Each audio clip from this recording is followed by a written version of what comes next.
할렐루야! 감사합니다. 요한복음 말씀을 제가 이번에 처음 읽은 게 아니거든요. 무수히 많이 읽었죠. 어렸을 때부터 여러 목사님들, 선생님들이 요한복음 이 말씀, 저 말씀을 본문으로 말씀을 전해주셨고 어렸을 때부터 들었습니다. 그리고 개인적으로도 성경 읽기를 많이 했죠. 특히 요한복음은 여러 번 읽었습니다. 그런데 늘 그렇지만 이번에 2025년도 넘어와서 요한복음 말씀 묵상을 1월 1일부터 시작했잖아요. 그런데 느낌상 처음 읽는 말씀인 것 같은 거예요. 그리고 말씀 한 구절 한 구절, 한 단어 한 단어가 정말 새롭게 다가오는, 그리고 뭔가 말씀이 밀도 있는 말씀이라는 생각이 들었습니다.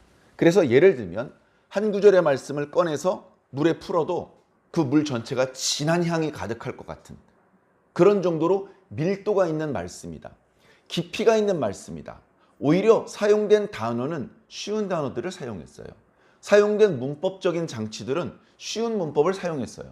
그런데도 그 속에 담겨져 있는 의미는 매우 깊습니다. 신론, 인간론, 구원론, 성령론, 종말론 다 들어있습니다.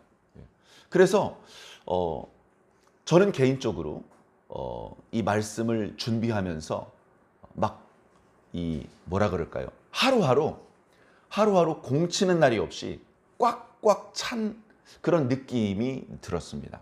여러분들은 어떠신지 잘 모르겠습니다. 부디 여러분들도 저와 함께, 저희 교회는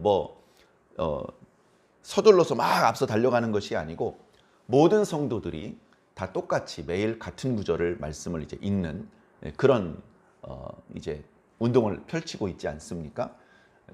그래서 개인마다 똑같은 부분의 말씀을 읽어도 느낌이 조금씩 다를 것이고 더 강하게 와닿는 구절이 다를 수 있습니다. 그 부분이 바로 그날 여러분들에게 주신 하나님의 말씀이니까 그거 놓치면 안 되겠죠. 하다못해 아이들이 이렇게 핸드폰으로 게임을 할 때도 나는 돈을 안 쓸 거야. 그래서 무료로 제공되는 아이템 같은 게 있을 때 그걸 빠지지 않고 다 모으려고 합니다. 그래서 그거를 한번 놓치면 너무 아까워하는 거예요. 별거 아닌데 사실은. 그 게임에서 사용되는 아이템을 놓친 것도 아까운데 하루에 한 번밖에 없는 이 말씀 묵상을 놓치고 그 속에 담겨져 있는 하나님의 음성을 놓치면 얼마나 아까운 일입니까? 오늘 말씀은 내일 주지 않으셔요. 내일은 내일 말씀을 들어야 되잖아요. 그죠? 어제는 어제 말씀을 들어야 되고. 그래서 제일 좋은 것은 아침에 눈 뜨고 조금 이제 너무 늦게 일어나지 말고 조금 원래 일어나야 될 시간보다 30분에서 1시간 먼저 일어나서 그래서 하루의 첫 시작을 하나님의 말씀을 읽고 기도하면서 시작하면 최고. 근데 하다 보니까 전날 야근하고 예를 들면 늦었어. 그래서 아니면 감기 약을 먹고 잤더니 이제 아침에 일찍 못 일어났어. 그래서 막 부랴부랴 준비를 해서 출근도 해야 되고 학생은 등교도 해야 되고 그래서 이제 아침에 첫 시간을 하나님 앞에 못 바쳤어. 그 괜찮으니까 낮에 하든지 자기 직전에 하든지 어쨌든 그날 말씀은 그날 받자. 그런 생각이 들었습니다. 그래 옛날에도요. 사명이 생명이라는 말이 있습니다. 사명을 교회에서 주시면 부담스러워요. 사명을 딱 받으면 어깨에 반짝이는 견장이 있어가지고 막 어깨에 힘들어가고 막 폼나는 게 아니고요. 어깨에 무거운 짐이 올려져 있는데 어이쿠 무거워. 무거운 짐을 지고 감당을 해야 되는 그런 부담감이 있는 겁니다. 그래서 교회에서 사명을 준다 그러면 부담스러워하고 또 목사님하고 미리 상의할 수 있으면 다 사양을 합니다. 목사님 안 됩니다. 올해는 못합니다. 저는 부족합니다. 여러 가지 이야기를 하면서 사양을 하는 거죠. 그만큼 이제 사명은 무겁기 때문이죠. 자, 그런데 사명을 일단 받으면 어떻게 됩니까? 안 받았으면 모를까 받은 걸 어떻게 해? 이거 붙잡고 기도해야지. 하나님 사명을 주셨는데 이거 어떡합니까? 감당해야죠. 하나님 제 능력 아시잖아요. 제 능력 부족한 거 뻔히 알고 주셨잖아요. 도와주세요. 채워주세요. 이끌어주세요. 지혜를 주세요. 돕는 사람을 좀 붙여주세요. 계속 사명을 붙잡고 기도하지 않습니까? 그러다가 건강해지는 거예요. 그러다가 믿음이 커지는 것이고 그러다가 열매를 맺는 것이고 그러다 공로를 쌓는 것이에요. 아이고 부담스러운 사명 안 맡아서 좋다. 그래가지고 막 씨름을 하면서 기도할 필요도 없이 편안하게 교회 가방 하나 들고 왔다리 갔다리 교회 다니면 믿음 성장하겠습니까? 편안하게 교회에서 목사님과 일꾼들이 모여서 눈물을 흘리면서 이 교회의 당면한 문제를 해결하기 위해서 막 기도하고 있는데 뭐 열심히 기도하시네 하면서 난 맡은 게 없으니까 편안하게 그냥 차려주는 밥 먹고 만들어준 주보 주면 얼른 받아가지고 끝나면 후닥닥 집에 가고 그런 식으로 해서 신앙이 얼마나 빨리 성장하겠습니까? 잘해야 현상 유지죠. 정말 말씀 듣고 감동을 받았고 기도하면서 눈물을 쏙 뺐다면 주님께서 누가 나를 위하여 갈고 할 때 못 들은 척할 수 없습니다. 주님 제가 여기 있습니다. 나를 보내어 주시옵소서 이렇게 되는 것이죠. 은혜를 못 받았으니까 가슴이 냉랭하니까 주님의 그 음성을 못 들은 채 하는 것입니다. 자, 그렇게 말씀을 들어도 가슴이 냉랭한 상태인데 신앙이 성장할까요? 그래서요. 다 똑같이 저희 교회뿐 아니라 대부분의 교회가 주일 11시에 가장 그 성도들이 많이 참석하는 주일 예배를 드리지 않습니까? 그 자리에 다 단정하게 옷 입고 예배실에 앉아서 이 시간대쯤이면 어느 교회나 목사님 설교를 시작하실 시간일 거예요. 그 시간에 목사님 설교를 듣는 것 같아도 다 똑같은 게 아니에요. 어떤 사람은 겨우 신앙의 현상 유지가 되는 사람이 있고 신앙이 오히려 말씀을 지금 잘 듣고 있는데도 신앙이 조금씩 약해지는 사람도 있고 그런가 하면 막 불이 타가지고 펄펄 끓는 사람도 나타나는 것입니다. 한쪽에서 놀고 있고 한쪽에서는 졸고 있는 일이 그래서 동시에 발생할 수 있는 것입니다. 학생들이 종이 길다랗게 가위로 오려가지고 끝에 사인펜으로 점을 찍습니다. 마르면 또 점을 찍고 그래 놓고서 그 점 찍힌 부분이 물에 잠기지 않게 종이에다가 이제 물이 젖어서 올라오게 그래서 그 사인펜 성분이 이렇게 분리가 되게 그래서 붉은색으로 푸른색으로 검은색 사인펜이 잉크가 이렇게 분리가 됩니다. 종이가 번져오는 속도에 따라서 빨리 번져 올라오는 잉크의 색깔도 있고 종이는 쭉 물은 이렇게 젖어 올라가는데 잉크는 그 종이가 번져 올라가는 속도만큼 빠르지 않은 그러다 보니까 섞여 있던 잉크의 여러 성분들이 분리가 되죠. 어려운 말로 크레마토그래피라고 하는데 어렸을 때 물질을 분리하는 실험들을 이제 합니다. 주로 초중고등학교 때 하는데 어렸을 때 그런 거 보면 되게 신기하고 재밌어요. 되게 신기하고 재밌어요. 근데 영적으로도 그런 일이 벌어지는 겁니다. 똑같이 초등학교 1학년 때부터 교회를 딱 다니기 시작을 했어. 그런데 한 친구는 쭉 앞서가고 한 친구는 성장을 못합니다. 하나님께서 가위를 들고 어디를 자르실지 모르겠어요. 탁 잘렸는데 잘려도 떨어지면 천국에 못 가는 겁니다. 부지런히 말씀 선포해 주실 때 그 말씀을 마치 밧줄처럼 꽉 잡고 그거 잡고 올라가야 되는 거예요. 말씀을 던져주는데도 말씀 그 밧줄이 자기 뺨을 치는데도 그걸 움켜쥐지 않고 구경만 하다가 바스락 미끄러져서 벼랑에 떨어지면 하나님 원망할 수 없잖아요. 자, 그래서 우리가 말씀 선포될 때 그리고 예배 끝난 이후에 여러분 한 주간 동안의 일상을 어떻게 보냈느냐에 따라서 우리들은 하나님께 날마다 더 가까이 나아갈 수도 있고 조금 제자리 걸음을 할 수도 있고 그리고 분명히 이쪽으로 몸은 가는데 반대쪽으로 갈 수 있죠. 에스컬레이터 반대 방향으로 가는 꼬맹이들이 꼭 보면 있습니다. 그러면 열심히 가는데요. 거꾸로 가고 있습니다. 우리가 신앙을 그렇게 뒷걸음질을 할 수도 있는 것이기 때문에 저는 40년 넘게 신앙하면서 많은 분들을 보았습니다. 저랑 같이 신앙했는데 저보다 빨리 쌩 달려 올라가는 그런 친구도 많지는 않지만 있었고요. 대부분은 저보다도 이렇게 못난 저보다도 더 신앙을 못해서 뒷걸음질 치다가 이제 안 보이는 그런 친구들도 많이 보았습니다. 그 친구를 잡으러 내가 뒤로 갈 수는 없잖아요. 나는 내가 가야 될 길을 가다 보면 또 다른 친구를 만납니다. 또 다른 친구를 만납니다. 지금은 제가 이제 목사가 됐잖아요. 목사 된 지도 이제 몇 년 있으면 20년 됩니다. 목사 된 지도. 그래 이제 주로 만나는 사람이 목사님들을 만나요. 무슨 모임에 가면. 그러면 그 목사님 딱 보면 압니다.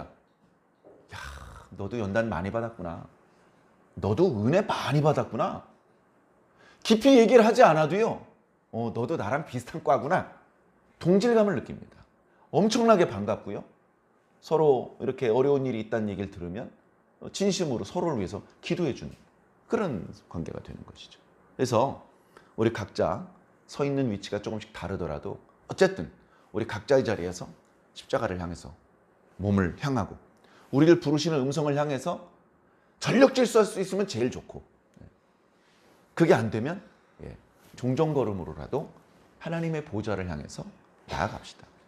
물에 빠지면요, 빨리 가고 싶어도요, 빨리 가지 못하는 사람들이 있어요. 분명히 헤엄을 쳐서 저쪽 끝까지 오라 그랬는데 물이 얕으니까 그냥 걸어서 갑니다. 수영을 할 줄 모르니까 수영을 열심히 하는 것보다 걸어가는 게 더 빨라요. 그런데 물이 깊으면 이제 걸어갈 수 없는 자리가 나옵니다. 그럴 때는 잘 못하는 헤엄을 쳐야 돼요. 아이고, 미리 헤엄치는 방법을 잘 연습해 둘 걸. 그때 가서 후회해봤자 소용이 없죠. 그래서요, 기이하게는 왕도가 없다, 뭐 그런 말이 있는 것처럼 신앙도요, 특별히 묘수가 있는 게 아닙니다. 그냥 목사님하고 좀 친해지면 어려운 순간에 목사님이 기도해주면 탁 넘어갈 수 있고, 그런 찬스가 항상 있는 게 아닙니다. 결국은 내가 기도해야 되고, 결국은 내가 인내해야 되는 과정도 있는 것입니다. 그 여러 어려움들 또는 좋은 일들 그거 다 지나시고 오늘 이렇게 한자리에 모여주셔서 감사합니다. 밖에 날씨가 아직 쌀쌀합니다. 내일이 대안이라고 하는데, 그런데 이제 뭐 아주 춥지는 않다고 합니다. 어떻게 보면 아주 추운 그 시기는 조금 지나갔다는 것 같아요. 물론 앞으로도 간간히 추울 겁니다. 요즘도 이제 새벽에 영하 한 3도까지 떨어집니다.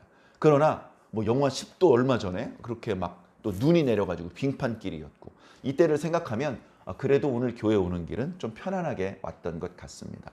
하나님께서 우리를 인도해 주신 줄로 믿습니다.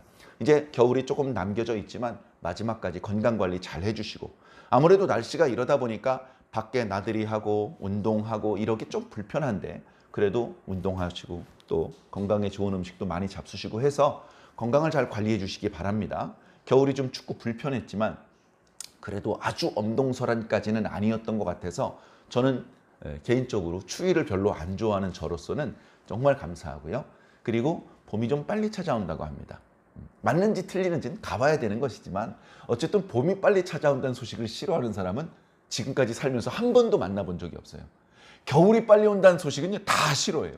근데 봄이 빨리 온다는 소식은요, 다 얼굴이 환하게 핍니다. 그래, 봄이 빨리 오는구나. 우와.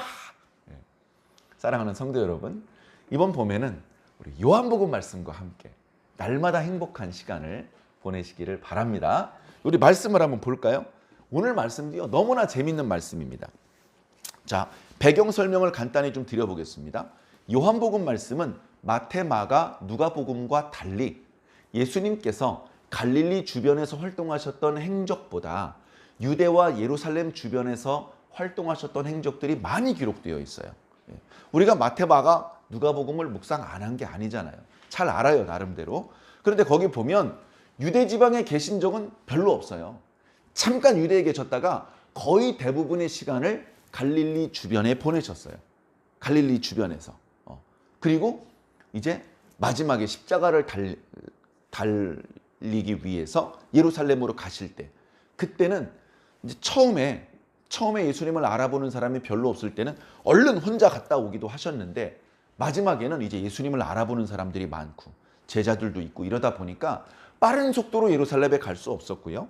마태복음의 말씀을 보면, 그리고 누가복음의 말씀을 보면 그때는 전속력으로 빨리 가는 게 목적이 아니고 예루살렘으로 가는 길에서 만나야 될 사람, 베풀어야 될 기적, 들려주어야 될 말씀, 이런 것들이 있으셔서 이제 그 마지막 여행을 하시고 예루살렘에 도착하셔가지고는 일주일도 안 돼서 십자가에 달려서 죽으실 수밖에 없었습니다. 자, 그래 다른 복음서는 주로 갈릴리 지방에서 있었던 여러 가지 사건들에 대해서, 또 거기서 베푸셨던 여러 말씀들에 대해서 말씀을 주시는데, 요한복음은 유대 지방에 있는 거기서 있었던 말씀을 주로 주시거든요. 그런데 오늘 말씀은 갈릴리에서 있었던 일이에요. 이거 요한복음에도 갈릴리에서 있었던 일을 말씀해 주시는구나. 이런 것들을 우리가 또 느낄 수 있는 것이죠. 자, 그리고 또 재밌는 거.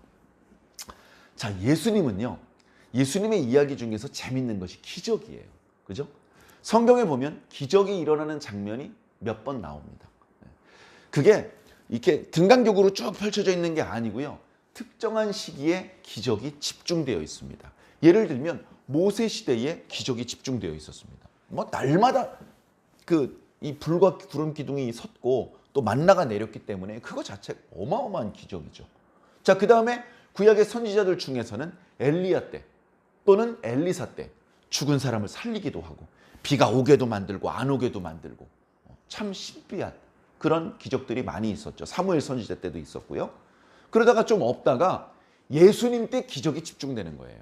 예수님 부활승천하신 이후에 제자들을 통해서도 또는 사도 바울을 통해서도 기적이 나타난 적이 있지만 아주 자주 나타난 건 아니고요. 예수님 때는요. 그냥 온통 기적이에요. 날마다 기적, 하루에도 몇 번씩 기적이 일어나는 거예요. 그 기적 하나하나가 정말 놀라운 기적인 거예요. 그런 기적들이 수를 헤아릴 수 없이 많이 베풀어졌던 시대가 바로 예수님의 시대입니다.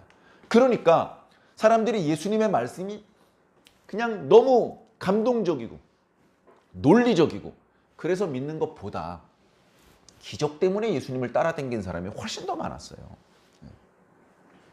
예수님께서 그렇게 기적을 많이 행하셨는데 요한복음은 그 예수님의 기적을 기적이라고 표현하지 않고 표적이라고 통일해서 쓰고 있습니다.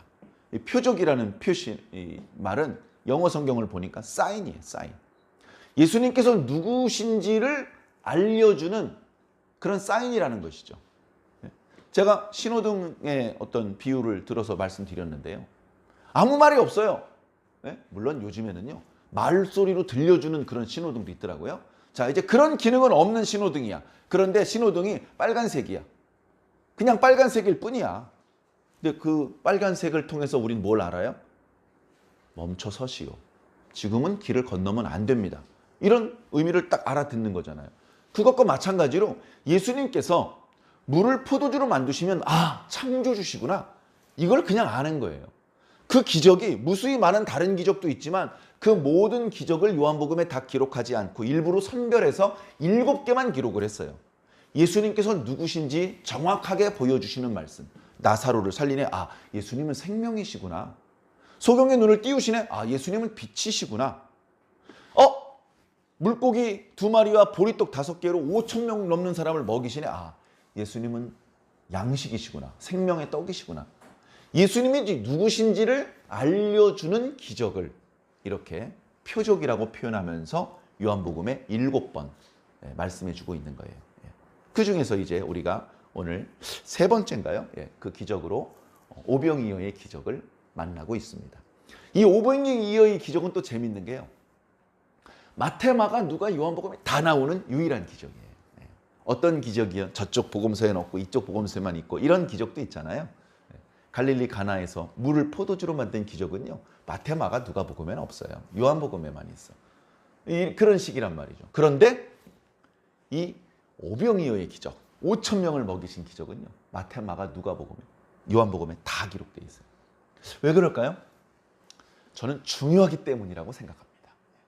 성경에 딱 한 번만 기록되어 있어도요. 의심할 필요 없습니다. 그냥 믿으셔야 됩니다. 2번 이상 기록되잖아요. 이건 엄청 중요한 내용인 거예요. 3번 기록되잖아요. 보통 3번 기록하는 일이 별로 없습니다. 유태인들이요. 무슨 말을 할 때 강조하려면 2번 말해요. 3번 말해서 강조하는 적은 없어요. 만약에 3번 말했다? 그러면 최상급으로 강조한 거예요. 근데 성경에 그런 대목이 가끔 있어요. 거룩, 거룩, 거룩하시도다. 3번 말한 거예요. 이건 뭐죠? 인간이 할 수 있는 최고의 강조예요. 그러니까 일단 4번 강조하는 건 없어. 그런데 오병이어 기적은 4번 기록되어 있어요. 그래서 저는 중요하기 때문인 것 같습니다. 그래서 너무나 평이하고 그 속에서 많은 교훈과 어떤 감동적인 이야기를 뽑아낼 수 있지만 어쨌든 그런 어떤 편견 없이 그냥 기록된 대로 말씀을 자주 읽으면 좋겠다. 우리가 학자가 아니니까 막 갑자기 마태복음의 오병이어의 기적이랑 찾아서 비교해보고 어떤 단어의 차이가 있고 문법적인 이런 것까지 할 필요는 없습니다.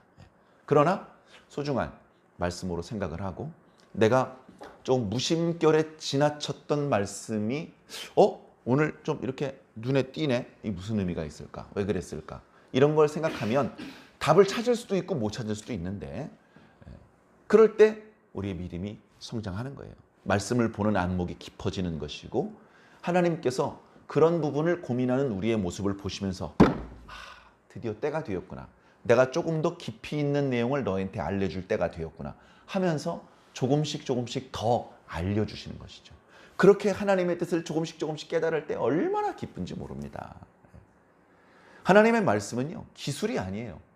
지식이 아닙니다. 결국은요, 지식도 필요하고 기술도 필요하지만 그 이상의 것이 필요해요. 그 이상의 것은 뭐라고 꼬집어서 말하기 어려운 보이지 않는 것인데 그 보이지 않는 부분이 있어야 됩니다. 성경적인 지식도 있고 설교를 잘할 수 있는 기술도 있는데 이상하게 은혜가 안 될 수 있어요. 그죠? 이건 눈에 보이는 지식과 기술로 해결할 수 있는 문제가 아닙니다. 이것은 하나님의 영역이고 이것은 보이지 않는 부분이 해당되는 역사이기 때문에 그렇습니다. 자, 그렇기 때문에 우리가 지식과 기술에 대해서도 최선을 다해야 되겠지만 그걸로 다 안 된다. 하나님께서 해주셔야 되는 부분이 이만큼이나 있다. 그걸 인정하고 겸손해야 되고 그 빈 부분, 내가 채울 수 없는 부분 하나님께서 채워주시기를 바라는 마음으로 말씀을 듣고 읽어야 될 줄로 믿습니다. 자, 말씀을 한번 볼까요? 그 후에 요한복음 5장은요. 유대인의 명절 때 예수님께서 예루살렘에 가셨다가 베데스다 못 근처에서 어떤 38년 된 병자를 고쳐주시는 이야기, 그리고 그것 때문에 어떤 유대인들과 실갱이를 벌이는 이야기, 그때 예수님께서 유대인들에게 제자들에게도 다 말씀하지 않으셨던 매우 깊이 있는 이야기를 해주셨던 그런 말씀들입니다. 너무너무 소중한 말씀인데요. 지금 그 말씀 다시 해드리면 오늘 예배 시간이 너무 늦게 끝날 것 같아요. 그러니까 정말 궁금하신 분은 영상을 유튜브에 올려놨으니까 참고해 주시고, 그리고 다 이해가 안 되더라도 보통 성경책에 예수님께서 하신 말씀을 직접 인용한 부분을 붉은색 이렇게 색깔을 구별해서 인쇄해 놓은 성경책이 있지 않습니까? 그 부분을 자주 반복해서 읽어보시면 유익하실 줄로 믿습니다. 자, 그 일이 있은 이후에 6장으로 넘어왔습니다. 요한복음에는 이렇게 그 후에 이튿날 이렇게 시간의 흐름을 설명해 주는 그런 표현들이 자주 등장해요. 다른 어떤 복음서보다, 다른 어떤 성경보다 시간의 흐름의 순서에 맞추어서 기록된 복음서입니다.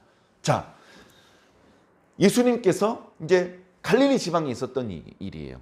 디베랴의 갈릴리 바다. 유대인들은요, 스케일이 작아 먼 지역까지 여행을 다니는 일이 별로 없기 때문에 갈릴리 호수를 바다라고 불렀어요. 근데 누가복음만 봐도 갈릴리 호수라고 그러거든요. 여기저기 다녀보면 갈릴리 호수는요, 바다가 아니야. 조그만해. 가보면 끝이, 저쪽 끝이 날씨 좋은 날 보일락말락해요. 이렇게 말하니까 가본 것 같죠? 네. 한번 보내주십시오. 가서 보고 말씀드리겠습니다. 근데 얘기를 들어보면 날씨 맑은 날 끝이 보일락말락 하는데 날씨가 그렇게 맑은 날이 많지 않아요. 끝이 잘 안 보여. 그러다 보니까 끝이 없는 바다처럼 느껴질 수 있어요. 그러나 사실 어때요? 별거 아닌 것이죠. 그런데 그 조그마한 갈릴리 호수에서도요, 바람 불고 풍랑 일고 배가 뒤집어지고 물고기 잡고 별일이 다 생기는 것이죠. 자, 그 갈릴리 호수 건너편에서 있었던 일입니다.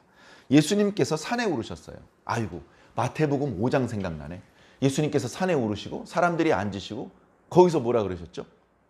심령이 가난한 자는 복이 있나니 천국이 저희 것이며, 팔복의 말씀으로 시작해서 산상수훈의 말씀을 주셨죠. 자, 안타깝게도 요한복음에는 산상수훈의 말씀은 없어요. 그게 괜찮아요. 마태복음 보면 되니까. 자, 그 사건이 아니고 그 뒤의 사건을 말씀해 주시는 거죠. 5절부터 보시면 되겠습니다. 예수님께서 무리들을 보는 거예요. 그 많은 무리들이 예수님께 막 계속 나와. 이미 많이 모여 있거든. 근데 저 뒤에 보니까 계속 사람들이 오고 있는 거예요.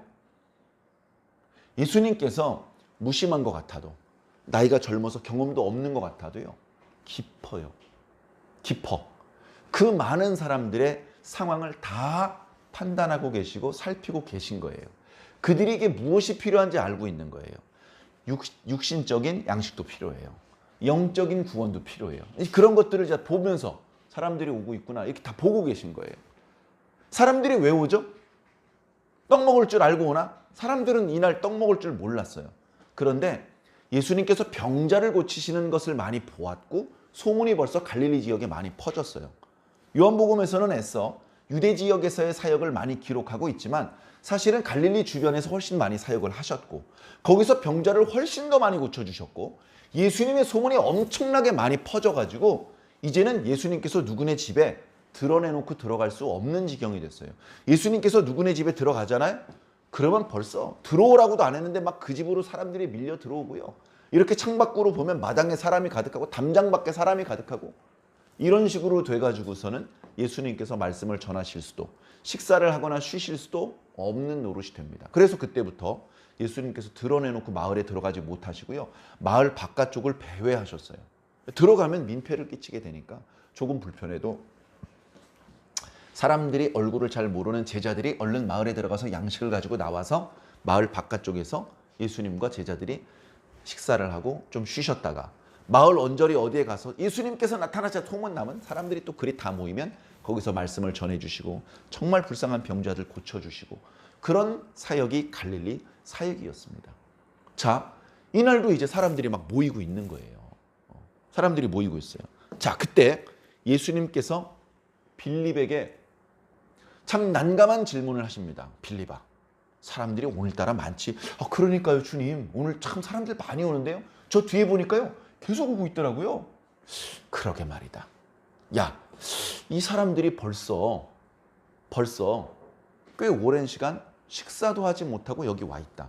그리고 저 뒤에 오는 사람들도 아마 먼 지방에서 오기 때문에 멀리서 오느라고 시간이 많이 걸렸기 때문에 이제 도착한 걸 것이다. 그럼 그 사람도 틀림없이 먼 길을 여행해 오느라고 지쳤을 것이고 시장할 텐데, 야, 우리가 어디서 음식을 사다가 이 사람들을 먹여줄까? 그때 빌립은 원래 작은 눈이었는지 모르겠지만 눈이 동그래져가지고 네? 이렇게 주님을 보았을 겁니다. 왜죠? 그동안 한 번도 예수님께서 말씀 듣는 사람들에게 뭘 먹여주신 적이 없거든요. 사람들이 너무 많으면 적당하게 해산시키셔서 제자들하고 따로 모이셔서 거기서 뭘 먹든지 쉬든지, 예를 들면 그렇게 하셨는데, 야, 오늘은 이 사람들 우리가 다 먹여주자 이렇게 말씀하시니까 빌립이 눈이 동그래지는 겁니다. 그러면서 막 머릿속으로 주판을 튀기는 거죠. 예, 유태인들도 야곱의 자손들이잖아요. 계산하는 거 기가 막히게 빠릅니다. 손익계산서는요 유태인들이 최고입니다. 계산을 해봤더니요, 주님 200데나리온 가지고 안 되겠는데요. 모자랄 것 같은데요. 200데나리온. 자, 한 데나리온은 노동자 하루 품삯입니다. 요즘 계속 일당이 올라가서 이렇게 말씀드리면 승질 내시는 분이 나타날까 좀 겁이 나는데 대충 일당 10만 원이라고 보자고요. 특별한 기술이 없는 분이 하루 8시간을 일을 하면 10만 원을 받습니다. 그게 이제 한 데나리온이에요. 200데나리온이면 2천만 원이에요. 2천만 원을 가지고 빵을 사가지고 나눠줘도 부족할 거라는 말입니다.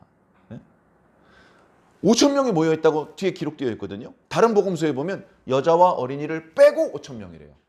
그럼 적게 잡아도 7천 명 이상 될 것 같아. 그 사람들을 위해서 2천만 원 주면 먹일 수 있습니까? 오늘날 현찰 2천만 원을 줘도요, 2천만 원 가지고 5천 명, 6천 명, 7천 명을 배불리 먹이는 거 불가능합니다. 불가능합니다. 그 얘기를 한 거예요. 아니 200데나리온이 있어도 안 될 것 같은데요. 예수님 아시나 본데 저 20데나리온도 없어요. 지금 2데나리온이나 있나? 그러고 있는 거예요. 그래 예수님하고 빌립하고 이야기라는 걸 그 옆에서 안드레가 들었어요. 안드레는 이제 베드로의 동생이잖아요. 안드레가 어떤 꼬맹이 한 명을 들고 오면, 꼬맹아 잠깐만 일로 와볼래? 예수님, 제가요 빌립하고 이야기하는 걸 들었는데요, 여기 어린이가 도시락을 싸왔습니다. 도시락에는요 보리떡 5개, 물고기 2마리가 있습니다. 근데 이거 가지고 어떡합니까? 저 많은 사람들에게. 요즘 우리 표현으로 이거 누구 코에 붙이겠어요? 물고기 2마리, 보리떡 5개를 5천 등분으로 나누면 코에다 얹을 수나 있을까요? 누구 코에 붙여? 안 되는 것이죠. 자, 빌립의 계산으로도 답이 안 나오고요, 안드레의 계산으로도 답이 안 나옵니다. 그런데 이상하게 예수님께서는 여유가 있어요. 안드레야, 잘하였구나. 그거 좀 이리 가져와 볼래? 하면서 그 어린아이가 가지고 있던 도시락을 뺏어서 이렇게 표현하면 또 안 돼요. 그 아이들한테 내가 다시 돌려줄게, 잠깐만 빌려줄래? 해놓고서 축복 기도를 해주시는 것이죠. 그날따라 엄청나게 거창하게 축복 기도를 하신 거는 아닐 거예요. 예수님께서 늘 제자들과 함께 식사를 할 때는 처음에는 배고프니까 제자들이 먼저 막 자기 입에 뭘 집어넣는지도 모르겠지만 나중에는 아유 안 돼. 주님께서 먼저 기도하신 다음에 먹어야 돼 하면서 배가 고파도 주님께서 기도하기를 기다렸을 겁니다.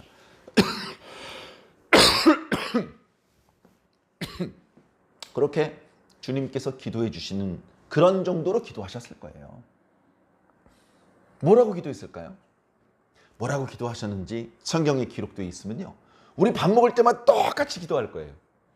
그렇게 될까 봐 기록을 안 하셨는지 기록 내용이 없어요. 하나님, 오늘도 이 어린아이를 통해서 물고기 2마리와 보리떡 5개를 주셔서 감사합니다.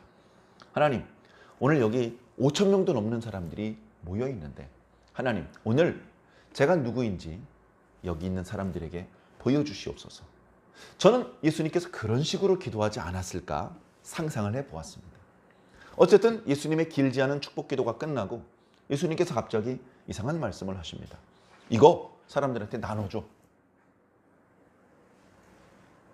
그랬는데 제자들이 나눠줬습니다. 그랬더니 나눠줘도 끝이 없이 나눠주게 되었습니다. 그래서 기적이죠. 기적은요, 어느 순간 일어났는지 몰라요. 어느 순간 일어났는지 모르는 게 기적일 것 같아요. 예를 들면 문둥병자 10명이 예수님의 소문을 듣고 마을에 들어왔어요. 예수님께서 가까이 가서 일일이 아픈 데를 만져주시고 이름을 물어봐 주시고 그러지 않고 야, 제사장들이랑 가봐. 그래서 그 사람들이 예수님께 가까이 가려다가 멈추고 제사장에게 갔거든요. 근데 예수님께서 말씀하신 순간에 문둥병이 고쳐졌는지, 거의 제사장의 집 가까이 도착했을 때 고쳐졌는지는 몰라요. 가다 보니까 잠깐만, 뭐야, 고쳐졌네? 언제 고쳐졌는지는 모르지만 고쳐진 것이죠.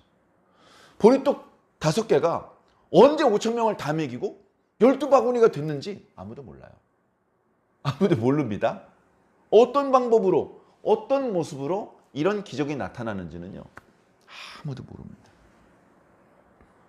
이렇게 할 수 있는 방법이 있다면 예수님만 아는 방법이고 하나님만 아시는 방법입니다. 저는 오늘 말씀을 읽으면서 이런 대목이 눈에 들어오는 거예요. 예수님께서 그날 어떤 기적을 베푸실지 미리 아셨다라는 말씀이 있어요. 네. 어떻게 알았지? 이날 당신이 어떤 기적을 베푸실지 어떻게 알았지? 하나님의 아들이잖아.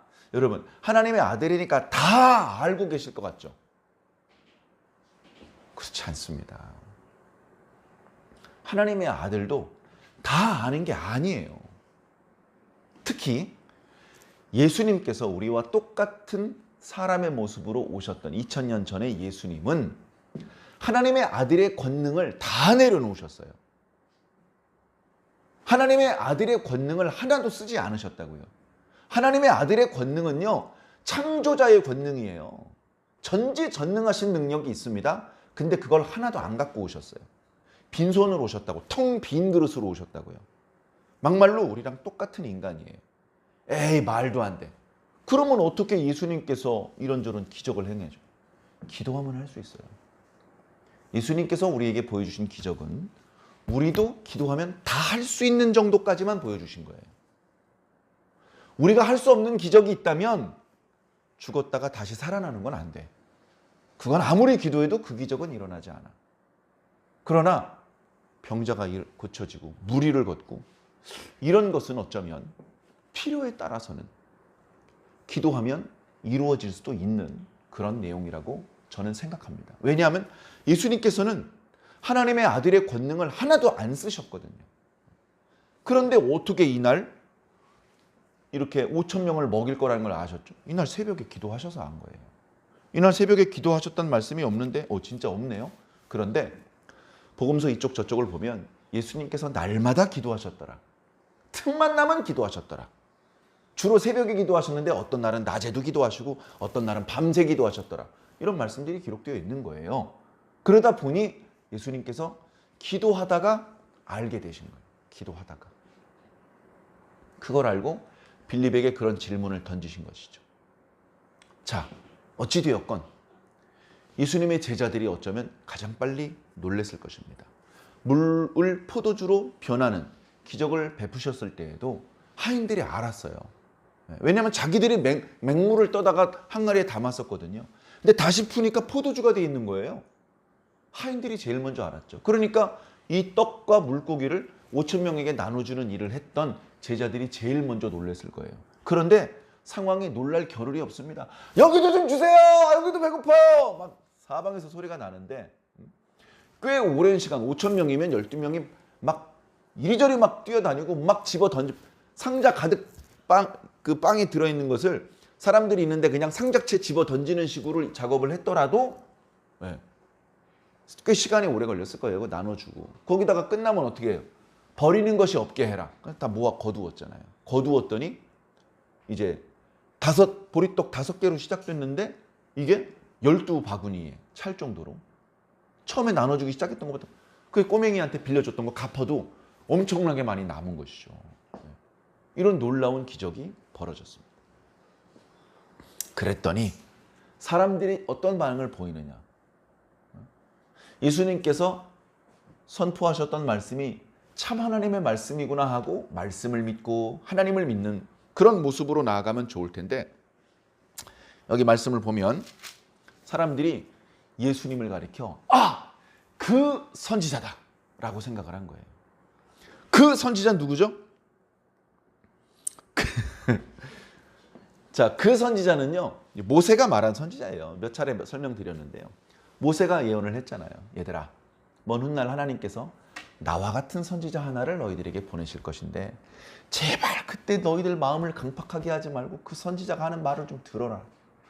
얼마나 안 들었으면 그렇게 말씀하셨을까요? 그래가지고 그 선지자를 기다리는 거예요. 그 선지자를. 그래서 바리새인들이 제사장들과 레위 사람들을 세례자 요한한테 보낼 때도 너 그리스도냐? 아닌데요. 너 엘리야냐? 아닌데요. 너가 그 선지자냐? 아닌데요. 이렇게 물어봤던 거예요. 너가 그 선지자냐? 아니라는 거죠. 백성들이요. 당신이 그 선지자입니까? 물어보지도 않아요. 야, 그 선지자 확실해. 모세와 같은 선지자야. 왜? 모세가 뭐 했어?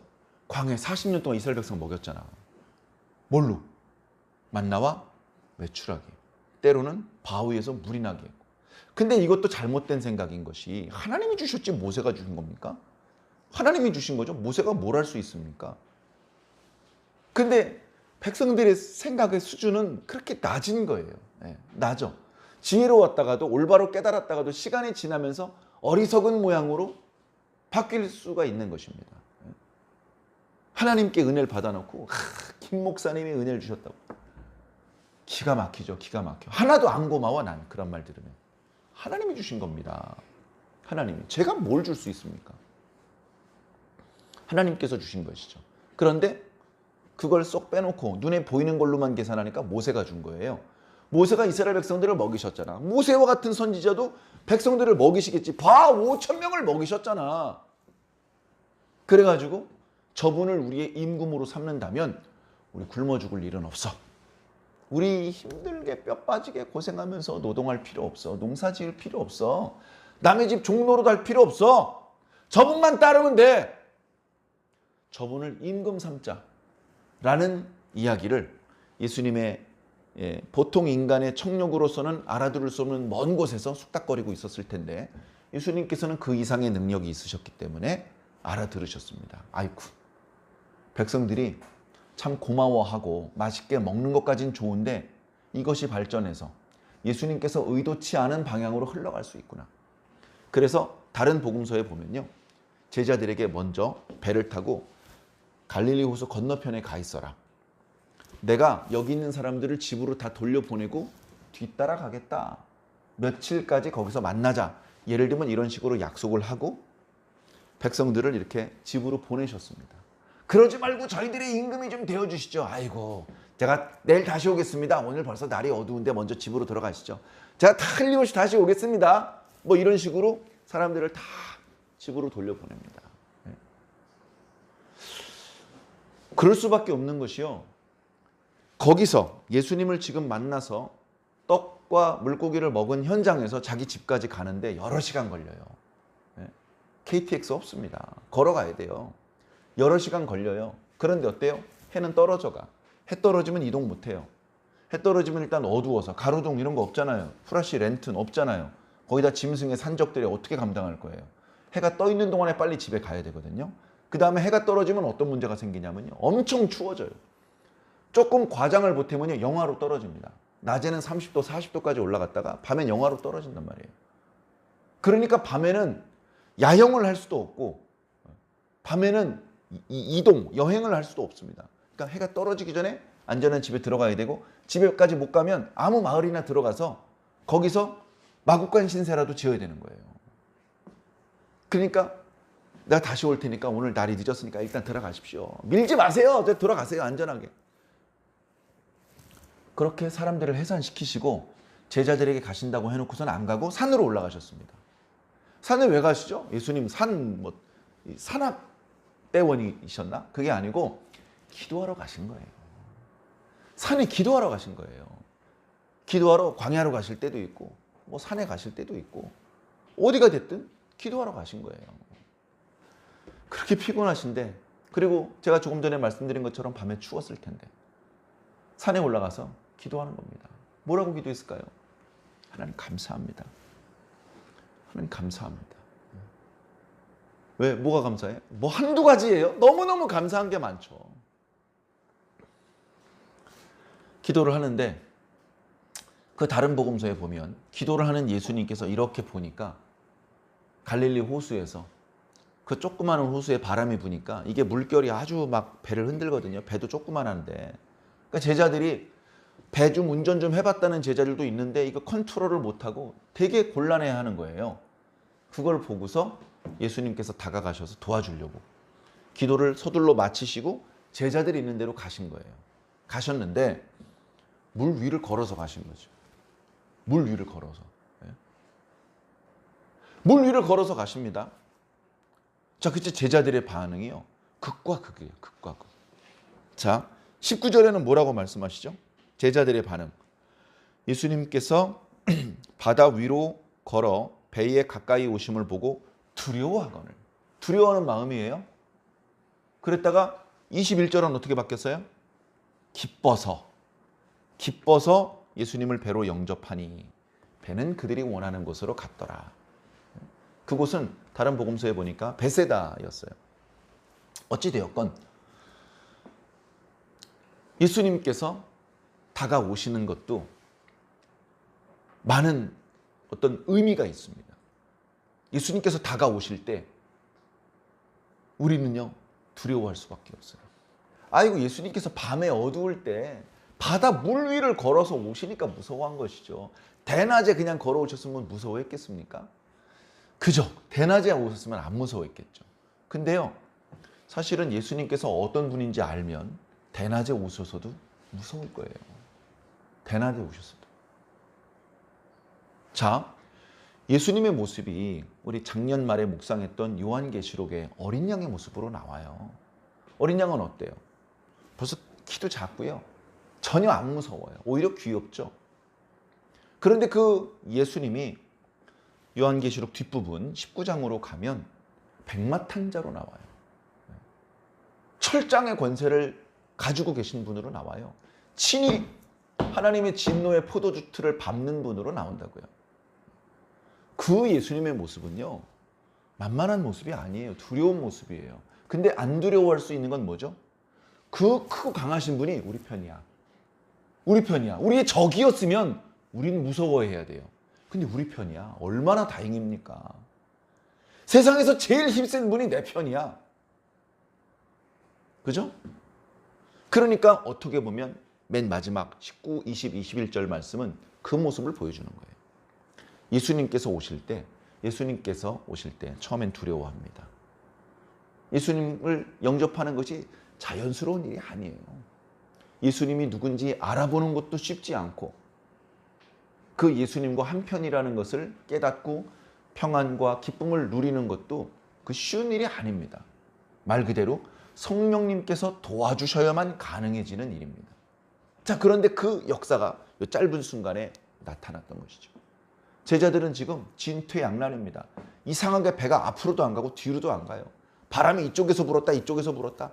파도가 치고 막 뭘 좀 되는 것 같더니 큰 파도가 한번 배 옆구리를 치고 나니까 배가 휘청하더니 그동안 공들였던 게 다 허투루 돌아갔고, 제자들이 막 무서워해가지고 야, 이러다 배 뒤집히는 거 아니냐, 이러다 우리 다 죽는 거 아니냐, 이런 상황이 되었을 때 바람이 조금 가늘어진 것 같더니 저쪽 편에서 누가 다가와.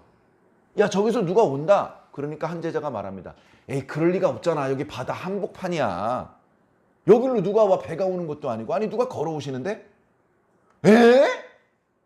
그래, 유령이 오는 줄 알았어요. 유령이 오는 줄 알았어요. 그래가지고 풍랑 때문에 무서워하던 거하고 비교도 안 되는 큰 두려움이 제자들의 마음을 얼어붙게 만들었어요. 어린애도 아니고 다 큰 어른들인데, 수염이 막 이렇게 자란 어른들인데도 무서워가지고 몸이 사시나무 떨리듯이 떨리는데, 그 무리를 걸어오시는 분이 이렇게 말씀하십니다. 나야, 무서워하지 마. 또 다른 어떤 복음서에는 어떤 말씀이 있죠? 베드로가 주여, 나도 무리를 걷게 하여 주시옵소서. 오라, 첨벙 첨벙 첨벙 첨벙 퐁당 빠졌던, 예수님의 말씀을 밟고 갈 때는 물에 빠지지 않았는데 의심하는 순간 물에 빠졌다.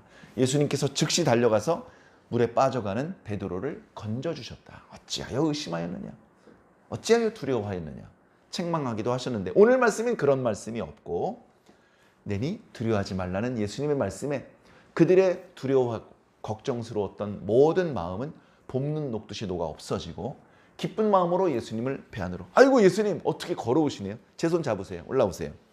예수님께서 배 위에 올라오시자 바람과 파도는 언제 불었는지 다 사라져버리고 그들의 배는 목적지로 갔더라.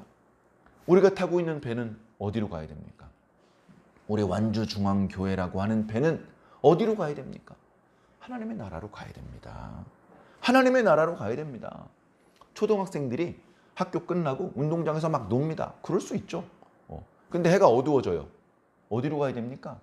각자 자기 집으로 가야 되는 거예요. 자기 집으로 가야 되는 거예요. 그때 갈 데가 없는 사람은 정말 불쌍한 사람입니다. 우리는요, 갈 데가 없는 사람들이 아니에요. 우리 갈 데가 있어요. 우리 아버지의 집에 가야 됩니다. 우리 아버지가 자그마치 하나님이세요. 그러니까 우리 하나님의 집으로 가야 됩니다. 그러니까 우리 배가 전진을 하든 후진을 하든 뱅뱅뱅 돌든 사실은 우리의 목적지는 하나님 나라인 거예요. 그래, 우리가 나름대로 뭐 이렇게 해보려고 지난 10년 동안 뭐 이렇게 저렇게 했는데, 어떻게 보면 별로 전진하지 못하고 제자리만 뱅뱅 돈 것 같은 느낌도 듭니다. 인간적인 관점에서는 그런 평가가 정확한 평가일 수도 있습니다. 그러나 예수님께서 우리 배에 올라타시는 순간 풍랑은 끝날 것이고 우리 배는 목적지로 갈 것입니다. 이걸 믿는 게 믿음이죠. 저는 이걸 믿고 지금까지 가는 겁니다. 어떻게 보면 20년 동안 쉼없이 전진해서 목적지에 도착하는 것도 멋있는 일이겠지만, 20년 동안 뱅뱅뱅뱅 제자리 걸음하다가 마지막 순간에 예수님께서 올라타시더니 붕 하고 도착하는 것도 더 멋있는 일이 될 수도 있습니다. 어떤 형태가 되었든 우리는 아버지 집에 가야 됩니다. 우리 삶의 근본적인 목표 지점을 절대 잃어버리지 않으시기 바랍니다. 어떤 사람은 열심히 공부를 하는데 뭐가 목적이냐 그랬더니 명문대학교에 가는 게 목적이래요. 그 옆에 있는 학생은 나는 대학교가 목적은 아니야. 그래? 뭐가 목적인데? 대기업에 입사하는 게 목적이야. 그랬더니 그 옆에 있는 학생은 또 극적극적하면서 나는 대기업 입사가 목적이 아닌데? 그럼 넌 뭐가 목적인데? 난 부자가 되는 게 목적이야. 그래서 그 학생들이 이야기를 들은 선생님이 되게 불쌍하게 생각했습니다. 겨우 인생의 목적이 명문대학교, 대기업, 부자가 되는 게 목적이라니. 정말 불쌍하다.